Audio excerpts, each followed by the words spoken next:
Item ಯಾವುದೇ ಇರಲಿ try ಮಾಡಿ ಆಚಿ ಚಿಕನ್ ಮಸಾಲಾ. ಆಚಿ ಚಿಕನ್ ಮಸಾಲಾ. ಬೆಂಗಳೂರು ವ್ಯಾಪ್ತಿಯಲ್ಲಿ BMTC ಬಸ್ನಲ್ಲಿ ಜನರ ಕಷ್ಟ ಗೋಳು ಹೆಂಗಿರುತ್ತೆ ಅಂತ ಹೇಳಿ ನೋಡೋದಕ್ಕೆ ಸ್ವತಃ ಸಚಿವರೇ ಫೀಲ್ಡಿಗೆ ಇಳಿದಿದ್ರು. ಚಿಲ್ಲರೆ ಕೇಳಿದ್ದಕ್ಕೆ ಸಚಿವರನ್ನೇ ಈ ಸಂದರ್ಭದಲ್ಲಿ ಕಂಡಕ್ಟರು ಕೆಳಗಿಳಿಸ್ಬಿಟ್ಟಿದ್ದಾರೆ. ಸಚಿವರಿಗೇನೆ ಈ ಸ್ಥಿತಿ ಆದರೆ ಸಾರ್ವಜನಿಕರ ಗತಿ ಏನು ಅಂತ ಬೆಂಗಳೂರಿನಲ್ಲಿ BMTCಯ ಸತ್ಯದರ್ಶನ ಸಚಿವರಿಗಾಗಿದೆ. ಭೈರತಿ ಸುರೇಶ್ ಅವರು ಮೊನ್ನೆ ಸಾರಿಗೆ ಸಚಿವರು ರಿಯಾಲಿಟಿ ಚೆಕ್ ಮಾಡೋದಕ್ಕೆ ಅವರೇ ಹೋಗಿದ್ರು. ಈ ಸಂದರ್ಭದಲ್ಲಿ ಚಿಲ್ಲರೆ ಇಲ್ಲ ಅಂಥೇಳಿ ಸಚಿವರು ಅಂಥೇಳಿ ಗೊತ್ತಿಲ್ಲದೇನೆ ಕೆಳಗಿಳಿಸುವಂತಹ ಕೆಲಸ ಆಗಿರುವಂಥದ್ದು. ಸಚಿವರಿಗೆ ಈಗ ನಿಜವಾದ ಸಮಸ್ಯೆ ಏನು, ಸಿಬ್ಬಂದಿಗಳು ಹೆಂಗೆ ವರ್ತಿಸ್ತಾರೆ ಪ್ರಯಾಣಿಕರ ಜೊತೆಗೆ ಅನ್ನೋದು ಗೊತ್ತಾಗಿದೆ. ನೀವು ಕೂಡ ದೃಶ್ಯವನ್ನು ಗಮನಿಸ್ತಾ ಇದ್ದೀರಿ. ಮಾಸ್ಕ್ ಹಾಕ್ಕೊಂಡಿದ್ದಾರೆ, ಅವರು ಮಿನಿಸ್ಟ್ರು ಅಂತಲೇ ಗೊತ್ತಾಗಲ್ಲ. ಪ್ರಯಾಣಿಕರ ಸೋಗಿನಲ್ಲಿ ಹೋಗಿದ್ದಾರೆ. 100 ರೂಪಾಯಿ ಕೊಟ್ಟು ಟಿಕೆಟ್ ಕೇಳಿದ್ರಂತೆ, ಚಿಲ್ಲರೆ ಇಲ್ಲ ಅಂದ್ರಂತೆ. ಹಾಗಾಗಿ ಕೆಳಗಿಳಿರಿ ಅಂಥೇಳಿ ಇಳಿಸಿ ಹೋಗ್ಬಿಟ್ಟಿದ್ದಾರೆ.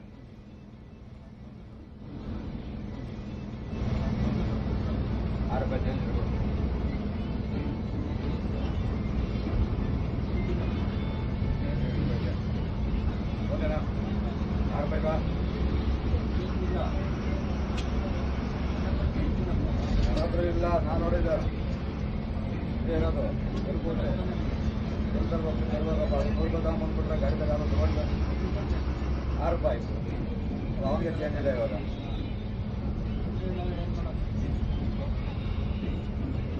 ನೋಡಿ ಚೇಂಜ್ ಇಲ್ಲ, ನಾವು 6 ರೂಪಾಯಿಗೆ 12 ರೂಪಾಯಿ ಏನಿಲ್ಲ. ಬಹುತೇಕ ಕಡೆಗಳಲ್ಲಿ ಪ್ರತಿನಿತ್ಯವೂ ಕೂಡ ಪ್ರಯಾಣಿಕರು ಅನುಭವಿಸುವಂತಹ ಸಮಸ್ಯೆ ಇದು. ಈಗ ಸಚಿವರು ಫೀಲ್ಡಿಗೆ ಇಳಿದಿದ್ದಕ್ಕೆ ಗಮನಕ್ಕೆ ಬಂದಿದೆ. ಭಾಳಷ್ಟು ಜನ ವಿಡಿಯೋ ಮಾಡಿ ಹೇಳ್ತಾರೆ, ಇನ್ನು ಕೆಲವರು ದೂರು ಕೊಡ್ತಾರೆ, ಬಟ್ ಯಾವುದೇ ರೀತಿಯ ಪ್ರಯೋಜನ ಆಗಿರಲಿಲ್ಲ. ಈಗ ರಿಯಾಲಿಟಿ ಏನು ಅನ್ನೋದು ಸಚಿವರ ಗಮನಕ್ಕೆ ಬಂದಂತೆ ಕಾಣಿಸ್ತಾ ಇದೆ. ಬಸ್ ನಿಲ್ದಾಣದಲ್ಲಿಯೇ ಬಸ್ಸನ್ನು ನಿಲ್ಲಿಸದೆ ಸಂಚಾರ. ಸಚಿವರ BMTC ರಿಯಾಲಿಟಿ ಚೆಕ್ನಲ್ಲಿ ಸತ್ಯದರ್ಶನ. ಬಸ್ಸನ್ನು ಸ್ಟಾಪ್ ಮಾಡದೆ ಹೋಗ್ತಾರೆ ಎಂಬಂತಹ ಆರೋಪವನ್ನು ಪ್ರಯಾಣಿಕರು ಮಾಡಿದ್ದಾರೆ. ಕಂಡಕ್ಟರ್ ವಿರುದ್ಧ ಸಚಿವರಿಗೆ ದೂರನ್ನು ಕೊಟ್ಟಿದ್ದಾರೆ ಪ್ರಯಾಣಿಕರು. ಕಂಡಕ್ಟರ್ ಚಳಿ ಬಿಡಿಸುವಂತಹ ಕೆಲಸವನ್ನು ಮಾನ್ಯ ಸಾರಿಗೆ ಸಚಿವರಾದಂತಹ ಭೈರತಿ ಸುರೇಶ್ ಅವರು ಮಾಡಿದ್ದಾರೆ.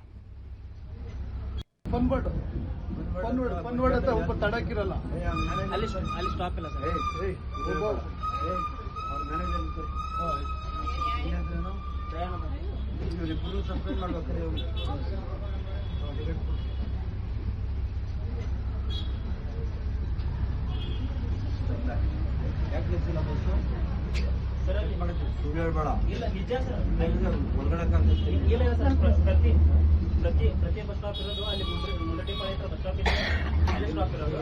ಬಸ್ ನಂಬರು ಬಸ್ ನಿಲ್ಸುವಂದ್ರೆ ಬಸ್ ಹೊಸ್ಕೊಂಡು ಹೋಗ್ತಾವೆ ಹೇಳಿದ್ರೆ ಅವ್ನು ಹೇಳ್ತಾರೆ ಇದಿಲ್ಲ ಅಂತ. ಏನು ನಿನ್ನ ಹೆಸರು?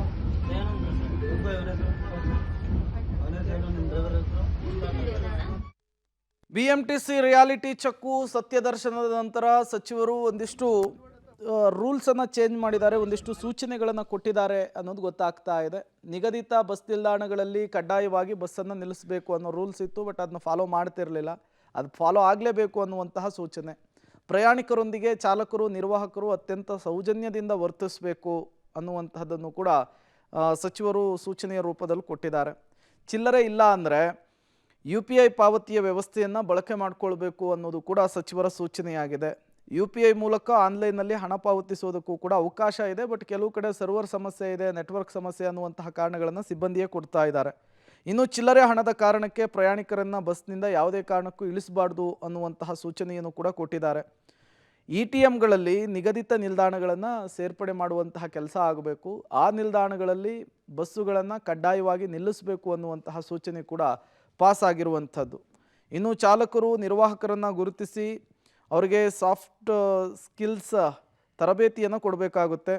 ಜೊತೆಗೆ ಈ ರಸ್ತೆ ಸುರಕ್ಷತೆ, ಸೌಜನ್ಯಯುತ ವರ್ತನೆ, ಬಸ್ ನಿಲ್ಲಿಸುವ ಬಗ್ಗೆ ಕಂಡಕ್ಟರು ಮತ್ತು ಡ್ರೈವರ್ಗಳಿಗೆ ಮಾರ್ಗದರ್ಶನದ ಅವಶ್ಯಕತೆ ಇದೆ ಅಂತ ಹೇಳಿದ್ದಾರೆ. ಚಾಲಕರು ನಿರ್ವಾಹಕರನ್ನು ಗುರುತಿಸಿ ಉತ್ತಮ ಸೇವೆಗೆ ಪ್ರಶಂಸನಾ ಪತ್ರವನ್ನು ಕೊಡಬೇಕು ಅನ್ನುವಂತಹ ಸೂಚನೆಯನ್ನು ಮಾನ್ಯ ಸಾರಿಗೆ ಸಚಿವರು ಮಾಡಿದ್ದಾರೆ. ಸಾರಿಗೆ ಸಚಿವರು ಮಾಡಿರೋದೇನೋ ಸರಿ ಇದೆ, ಬಟ್ ಬಹಳಷ್ಟು BMTC ಬಸ್ಸು, KSRTC ಬಸ್ಸುಗಳು ಕೂಡ ಮಳೆ ಬಂದರೆ ಸೋರುತ್ತೆ, ಅಲ್ಲಲ್ಲಿ ಕೆಟ್ಟು ನಿಲ್ಲುತ್ತೆ. ಅದ್ರ ಬಗ್ಗೆಯೂ ಕೂಡ ಗಮನ ಹರಿಸಬೇಕಿದೆ.